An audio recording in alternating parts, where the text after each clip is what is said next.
नमस्कार, मैं हूं आपके साथ कौशकी और आपका हमारे चैनल आवाज़ इंडिया लाइव में स्वागत है। लेटेस्ट खबरों को सबसे पहले देखने के लिए हमारे चैनल को सब्सक्राइब करें। खबरें पसंद आने पर लाइक शेयर और कमेंट करना ना भूलें। चलते हैं अगली खबर की ओर।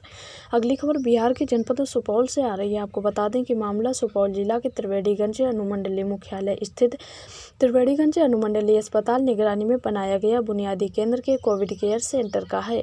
त्रिवेणीगंज में चल रहे कोविड केयर सेंटर के बाहर सड़क पर हुई कोरोना से महादलित गरीब पीड़ित मरीज की मौत मामले में डीएम महेंद्र कुमार ने घंटों से की बारीकी से की जांच, दोषियों पर कार्रवाई की। कई बात खबर चलने के बाद दिखाकर डीएम महेंद्र कुमार ने लिया संज्ञान। त्रिवेणीगंज स्थित बुनियादी केंद्र जिसमें कोविड केयर सेंटर संचालित किया जा रहा है, वहां केंद्र के बाहर एक कोरोना पीड़ित मरीज की ऑक्सीजन एवं एम्बुलेंस के अभाव में सड़क पर ही मौत हो जाने के मामले में डीएम महेंद्र कुमार ने संज्ञान लिया है। उन्होंने आज शाम त्रिवेणीगंज के बुनियादी केंद्र में संचालित कोविड केयर सेंटर पहुंचे एवं घटना की बारीकी से जांच की, जिसके बाद डीएम महेंद्र कुमार ने बताया कि सीसीटीवी फुटेज देखने एवं मौजूद डॉक्टर व कर्मियों से पूछताछ के बाद पता चला कि उक्त मरीज कल 12 बजे के आसपास कोविड केयर सेंटर में भर्ती हुआ था। उस दौरान उसका ऑक्सीजन लेवल काफ़ी कम था, लिहाजा उसे ऑक्सीजन लगा दिया गया, लेकिन उसकी गंभीर हालत को देखते हुए उसे रेफर करके एम्बुलेंस आने का इंतजार किया जा रहा था। बताया गया कि मरीज के परिजन कोविड केयर सेंटर घुस गए और इलाजरत मरीज से ऑक्सीजन हटा दिया और उसे बाहर ले आए। बताया कि मरीज की हालत सुधर रही थी, क्योंकि 3:52 में मरीज खुद चलकर कोविड केयर सेंटर से बाहर निकलकर आया हुआ था। बताया चूंकि अस्पताल में सिर्फ एक सरकारी एम्बुलेंस है, उस समय किसी मरीज को लेकर एम्बुलेंस बाहर गया हुआ था, लिहाजा मरीज बाहर के परिसर में सड़क पर ही एम्बुलेंस का इंतजार कर रहा था। इस बीच मरीज की हालत बिगड़ गई, जिसकी सूचना के बाद कोविड केयर सेंटर में मौजूद कर्मी ऑक्सीजन सिलेंडर लाकर वहीं उसे लगा दिया। बताया गया कि एम्बुलेंस जब तक आया उससे कुछ देर पहले मरीज की मौत हो गई। उन्होंने ये भी बताया कि मृत के परिजन जो आरोप लगाया कि ऑक्सीजन उसे मरने के बाद लगाया गया है, वो गलत है, क्योंकि जब उसे ऑक्सीजन लगाया गया था तब उसकी सांसें चल रही थीं। हालांकि घटना हुई है, लिहाजा जो भी इस मामले में दोषी होगा उस पर कार्रवाई की जाएगी, क्योंकि स्पष्ट निर्देश है कि कोई भी अन्य व्यक्ति कोविड केयर सेंटर के अंदर प्रवेश नहीं करेगा। तो ऐसे में मरीज के परिजन कैसे अंदर घुस गए, इसके लिए प्रतिनियुक्त मजिस्ट्रेट जिम्मेदार हैं। इसके अलावा इस मामले में जो भी दोषी है, जांच उपरांत उनके विरुद्ध समुचित कार्रवाई की जाएगी। खैर, डीएम साहब ने इस मामले में जांच कर ली है। फिलहाल दोषियों के विरुद्ध कार्रवाई करने की बात भी कही है, लेकिन इस घटना ने कई सारे सवाल भी खड़े कर दिए हैं। जब मरीज को रेफर किया गया तो उन्हें एम्बुलेंस मुहैया करने में इतनी देर क्यों लगी? सरकारी एम्बुलेंस नहीं थी तो प्राइवेट का भी जुगाड़ किया जाना चाहिए था। क्यों और कैसे मरीज के परिजन कोविड केयर सेंटर में घुसकर मरीज को जबरन बाहर निकालिए, इसकी सूचना उच्च अधिकारियों को क्यों नहीं दी गई? फिर जब मरीज की हालत बिगड़ी तो उन्हें बाहर में ऑक्सीजन लगाने के बाद अंदर कोविड केयर सेंटर में भर्ती क्यों नहीं किया गया? बहुत सारे ऐसे सवाल हैं जिनका उत्तर ढूंढने की आवश्यकता है, जिसके बाद मामला साफ हो सकता है कि इसके लिए दोषी वास्तव में कौन है। देखिए पूरी खबर हमारे संवाददाता बलराम कुमार के साथ।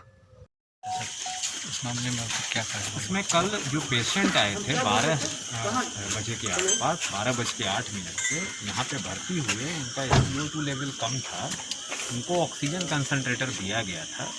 ऑक्सीजन कंसनट्रेटर के साथ थे क्योंकि SpO2 लेवल कम था, तो उनको तुरंत रेफ़र करने की आवश्यकता थी। जो हम लोग के पास अपना एम्बुलेंस था, वो उसी समय एक और पेशेंट को रेफ़र किया गया था। यहाँ 24/7 एक एम्बुलेंस रखने का डायरेक्शन है। वो एम्बुलेंस ऑलरेडी सुपौल गया हुआ था एक पेशेंट को लेके। 2 बजे के बाद जब ड्यूटी चेंज हुई कंसर्न नर्स की, तो जो उनके बाद ड्यूटी पे आई हैं उनका कहना है कि इनके परिजन वगैरह भी थे। 2-3 लोग, शुरू में एक लेडी थी और एक इनका बेटा था, उसके बाद कुछ और परिजन आए। जो पहली गलती मुझे दिख रही है वो ये कि परिजन को कोविड केयर सेंटर के अंदर आने का कोई अधिकार नहीं है, ये एनफोर्स करना हम लोग की जिम्मेवारी है। तो जो मैजिस्ट्रेट और जो पुलिस बल इस समय अनुपस्थित थे, उन पर हम लोग तो कार्रवाई प्रथम दृष्टया करेंगे। उसके बाद जब अंदर गए तो परिजन, डिस्पाइट कि उनका ऑक्सीजन लेवल कम था, ऑक्सीजन की कोई कमी नहीं है। जैसा मैं स्पष्ट तौर पे बता दूं, जिले में भी और इस कोविड केयर सेंटर में भी ऑक्सीजन पर्याप्त था, ऑक्सीजन कंसनट्रेटर पर्याप्त था। उनके परिजन उनको बिना एम्बुलेंस की उपलब्धता के ऑक्सीजन कंसनट्रेटर हटा के नीचे ले आए। 3:52 पे, जैसा कि सीसीटीवी फुटेज से देखा जा सकता है, वो वॉक करते हुए पेशेंट नीचे आए। तो पहली गलती ये थी कि ऑक्सीजन सपोर्ट उनको उस स्थिति में, जब उनका SpO2 लेवल कम है, तो हटाने की ज़रूरत नहीं थी। जो ड्यूटी पे नर्स थी, अभी उनसे बात हुई है, उनका ये कहना है कि जो नीचे आए तो अनस्टेबल हो रहे थे क्योंकि ऑक्सीजन लेवल कम था, तो दौड़ के पीछे से ऑक्सीजन सिलेंडर ला के तब लगाई है। ये बताया जाना कि उस समय वो डेड था, ये गलत है। उस समय उनकी सांस चल रही थी। तुरंत जब एम्बुलेंस आया है उसके जस्ट पहले इनको डेड डिक्लेयर किया गया है।